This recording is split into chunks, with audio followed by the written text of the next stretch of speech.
Hello everybody, this is Refresh and I'm here for the second of these pre-release decks that I'll be building in lieu of the pre-release that we weren't able to experience for Kaldheim during its release during the COVID-19 pandemic. We'll go ahead and open this up and start building a deck, and you can look in the description box for the links to the other deck that I had built, as well as the gameplay footage when I play these eventually together. As mentioned in the other video, there's no artwork on the inside this time around, and it is a pretty simple bit of artwork on the outside. We have our deck box here with a little bit of artwork there. Inside we have our spin down, which is a standard speckled color in one of 5 colors spin down here. Our promo is Kaya the Exorable, so we've got the face planeswalker here. We have our fold out here. It looks like it's the same cartoony artwork for Kaldheim. Not a lot of information about the set beyond this, then information on how to build a pre-release deck. This is a code for Magic Arena. I have not redeemed this one because you can only redeem once. So the first person to grab this code and put it into your Arena account will get these 6 packs from Kaldheim. Here is our card divider.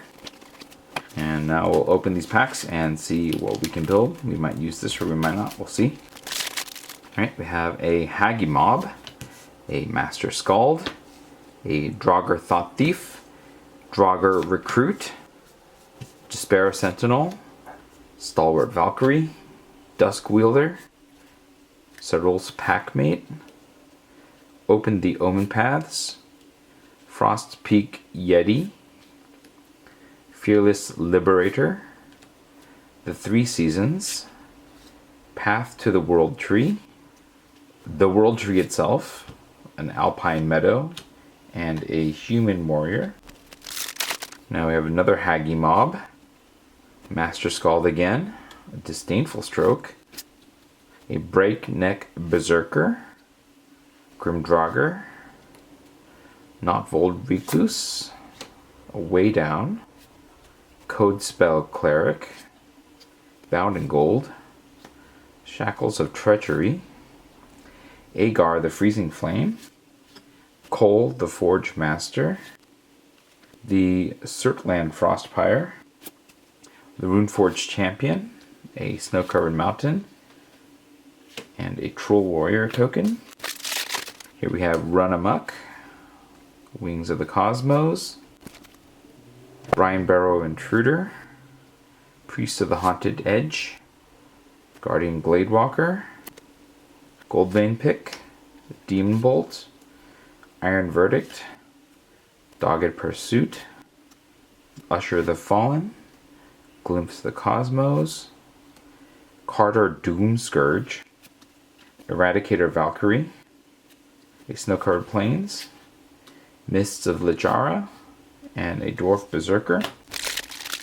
Then we have a God's Hall Guardian, Strategic Planning, Fearless Pup, Story Seeker, Deathnell Berserker, Broken Wings, Raven Form, Bound in Gold, Feed the Serpent, Replicating Ring, Great Hall of Starheim, a Carter's Vicious Return, Maskwood Nexus, Snow-Covered Plains, another Stalwart Valkyrie, and a double-sided helper card.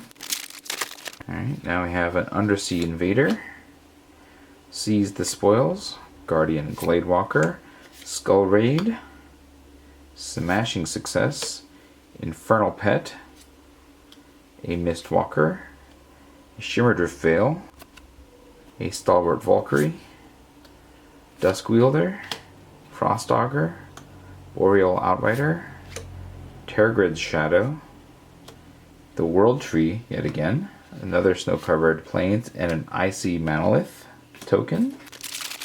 Final pack gets us another Undersea Invader, a Craven Hulk, Battlefield Raptor, Dread Rider, Notvold Recluse, another Smashing Success, another Infernal Pet, a Mistwalker, another Shimmerdrift Veil, another Stalwart Valkyrie, a Dwarven Hammer, a Inga Rune Eyes, a Runed Crown, an Ascendant Spirit, a Snow-Covered Mountain, and an Elf Warrior token.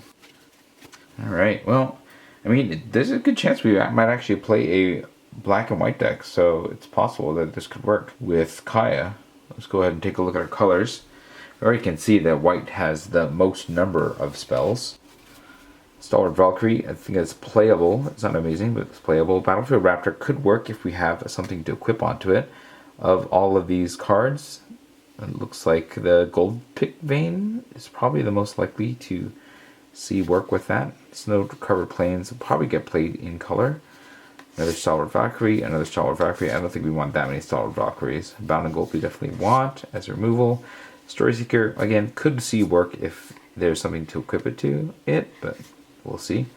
God's Heart Guardian is a little bit slow and expensive, but it's possible that we could play this. Another Snow-Covered Plains, Usher of the Fallen. I like this because it can create additional creatures, so we'd be happy to play that if we can find a way to make sure that it can get through. Iron Verdict is removal. I'd play it. It's not the best removal, but I'd play it. The Wings of the Cosmos is a way of getting through, but it is a one-mana trick that may not do this so well, so we'll see. Runeforge Champion only really matters if we have runes. We don't really have much in the way of runes, so that's not as exciting. We have Bound in Gold. So we'll see. We'll put the Runeforge Champion here at the bottom because it's just a 2-mana 2/3 at this point, since we don't have any other runes. The Godspell Cleric, yeah, this could be okay, I think. It does add some counters if you can cast 2 spells in a turn. Foretell could help with that, so something to consider. Master Skald, this does get your stuff back from the graveyard, so that's a maybe. It'll get our Bound in Gold back, for example, so I think it's a little bit more likely to get played than some of these other cards here. We have another Stalwart Valkyrie. Wow, I have so many of those. Another Master Skald. So I think white is reasonable. It's not the most powerful, and it does have a lot of duplicates, but we have some removal. We have some cards that are reasonable, and I think it really matters what it's being paired with here. Combined with white, we have Call the Forge Master, which cares about enchanted or equipped creatures and brings them back, so that's pretty cool. If we have ways of enchanting or equipping our creatures, then we can splash red with that. Let's go ahead and take a look at black, the other color that Kaya is in. See if we can play anything there. We have an Infernal Pet, which I think is okay. It's not amazing, but I think as long as I'm able to cast 2 spells in a turn, that can do quite a bit. We have the Dread Rider, which I think is expensive. I might play it if I needed to, but it's not something I'd like to play.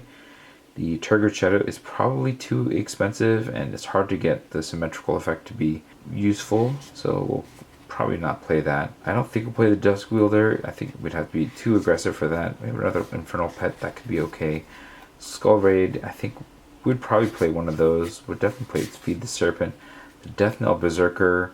Again, this is like the other cards there where it needs to be equipped for it to be good. We have the Goldvein Pick and the Runed Crown as the 2 options there. We don't have any runes though, so it's less good. But it's a 2/2 that can sometimes get there, so maybe see this play. The Eradicator Valkyrie is fantastic. A 4/3 with flying and lifelink. Hexproof from Planeswalker doesn't matter as much, and you can sometimes sacrifice your own creatures to nail your opponent.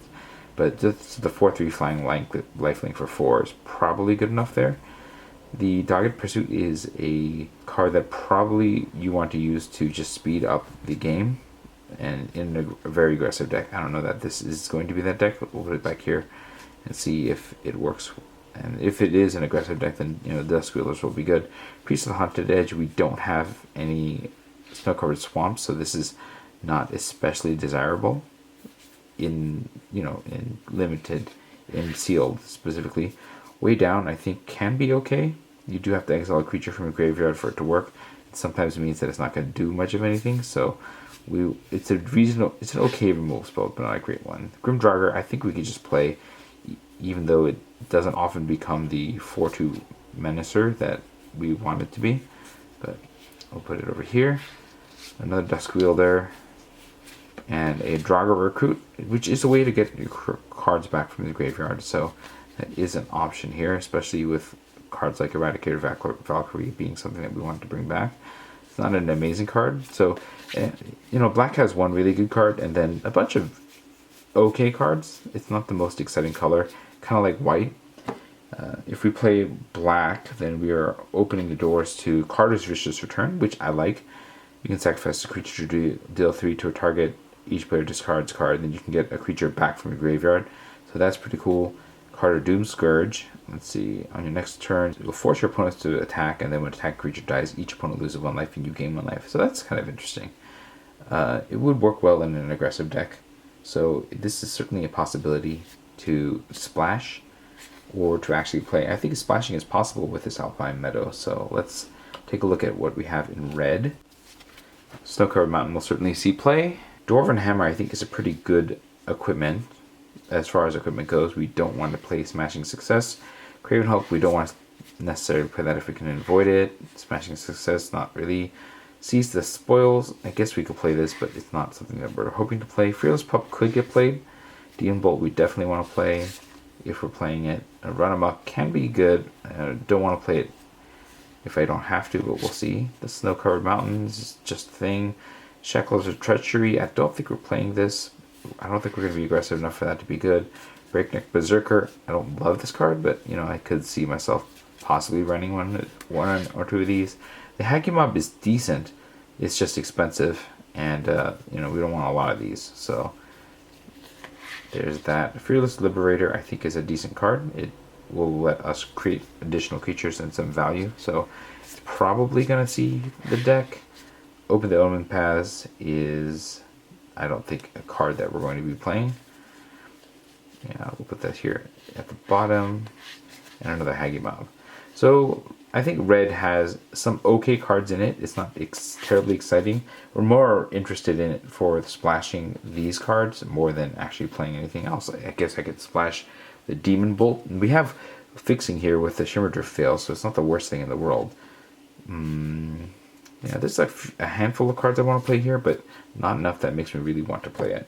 And then red would also get us access to Agar the Freezing Flame and Surtland Frostpire. This is okay because it could get rid of a whole bunch of little creatures, and this one is good if you are playing red-blue and you can really hit the giant wizard thing going on. So that's not certainty here. Also, if you play black and white, we get this, which can create a 4/4. So that's pretty cool, but you have to sacrifice creature you control, which may not be that good. Again, we have Kaya also to think about here.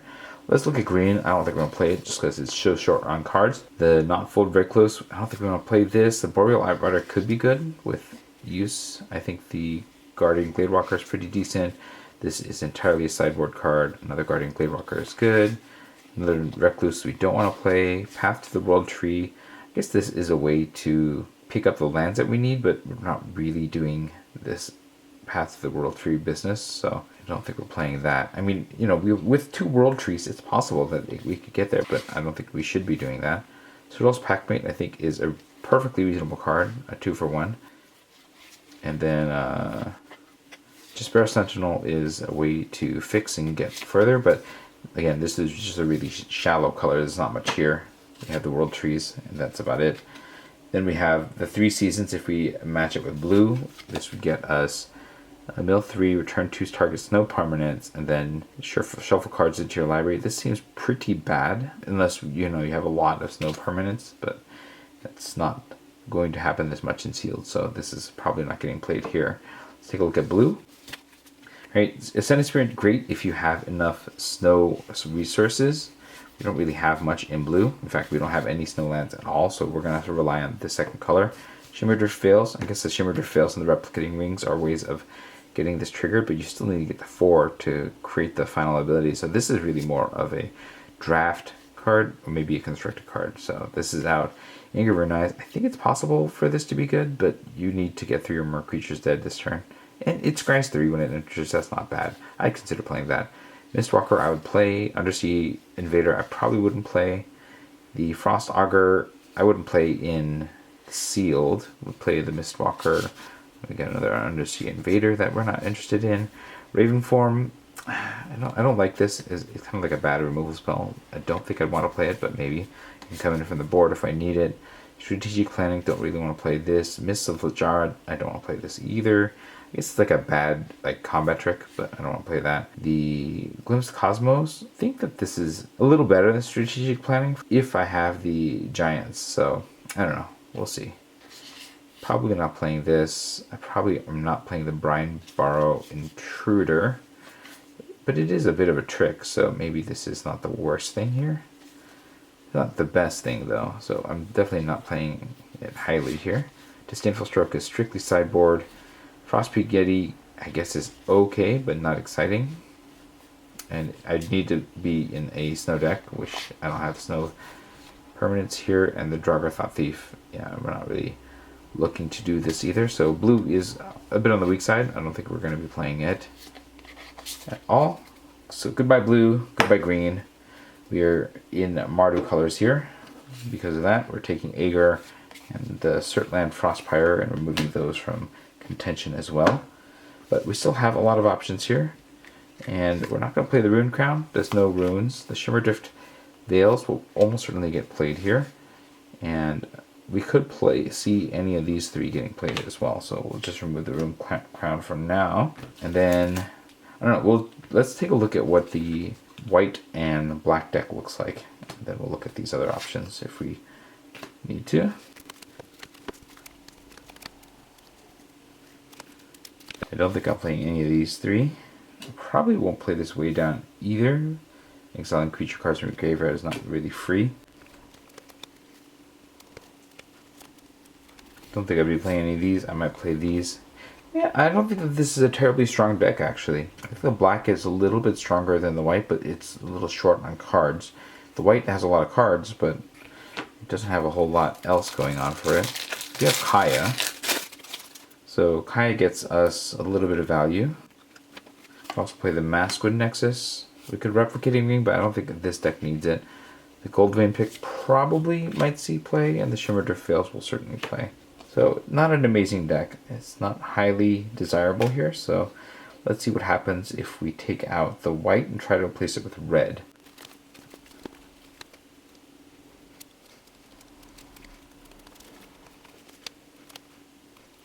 So here, I think this is a little bit more interesting. We're splashing white to get Kaya and the Cold of Forge Master.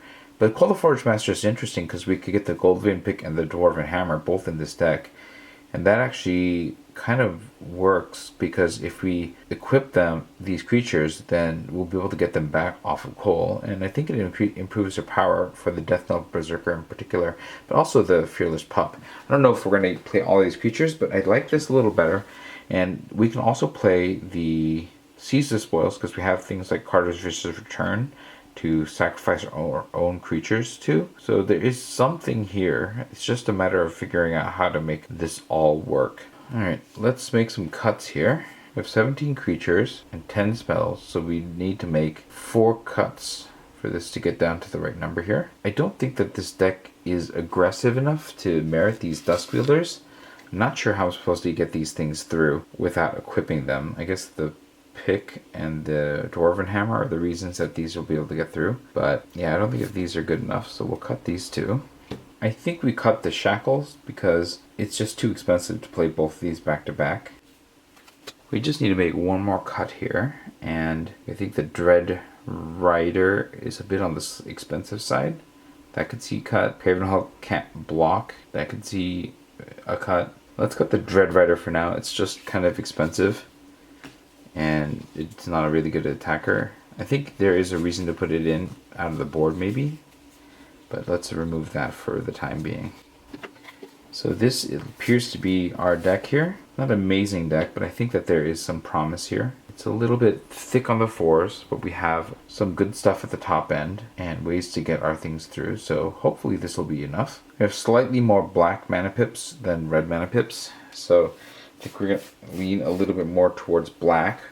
We already have 5 lands, including 3 mountains, and the Shimmerdrift Fails can be plains as well. And since we only have 2 plains cards. I think that's okay for us to have it this way without adding any plains. So we just need to add additional mountains and swamps. To that end, we want 8 more swamps and 4 more mountains. Here are 8 swamps, our 4 mountains, plus these 5 take us up to 17 lands. We're going to leave this up. We'll play it against its rival sealed deck from Kaldheim, and you can keep an eye out for that video coming soon.